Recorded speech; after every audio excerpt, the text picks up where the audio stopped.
Welcome to my Durga Puja mini blog series. তৃতীয়ার পর আমি একেবারে পঞ্চমীতে বেরিয়েছিলাম, কারণ চতুর্থীতে আমার সঙ্গে কেউ বেরোয়নি।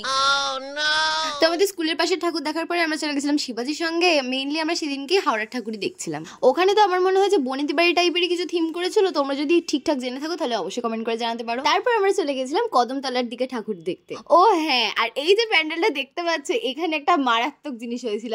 আমার ইন্টারভিউ নেওয়া হয়েছিল। মানে সিরিয়াসলি আমি সেইটা আমি রেকর্ড তো করতে বলতে পারিনি কাউকে, কারণ সেইটা আমি অত কিছু মাথায় ছিল না। মানে ওই আর কি, নিউজ চ্যানেল থেকে যেরকম আসে না যে প্যান্ডেল কিরকম হয়েছে, বৃষ্টির জন্য তাড়াতাড়ি আগে থেকে ঘুরতে বেরিয়ে পড়েছি কিনা, সব মিলিয়ে কিন্তু একটা সেলিব্রিটি ফিল আছে। যাই হোক, কদমতলার এই প্যান্ডেলটাও কিন্তু খুব সুন্দর করেছিল। আর মায়ের এই বড় মূর্তির ঠিক পাশেই যে ছোট একচালার মাকে রাখা আছে, ওনাকেই মনে হয় পুজো করা হয়েছিল। এরপর প্যান্ডেল থেকে বেরিয়ে আমাদের মহিলা বৃন্দ দেখতে পেয়ে যায় যে ইয়াররিংসের স্টল লেগেছে, আর ওনারা ঝাঁপিয়ে পড়েন কাকুর দোকানের সামনে।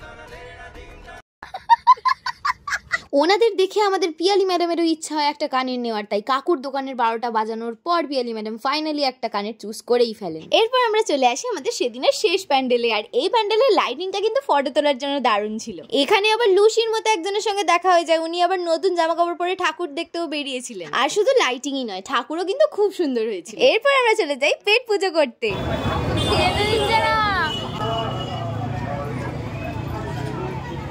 তারপর সবাইকে টাটা বাই বাই জয় হিন্দ বলে আমরা যে যার মতো বাড়ি চলে যাই। আজকের ব্লগটা এতটাই, টাটা।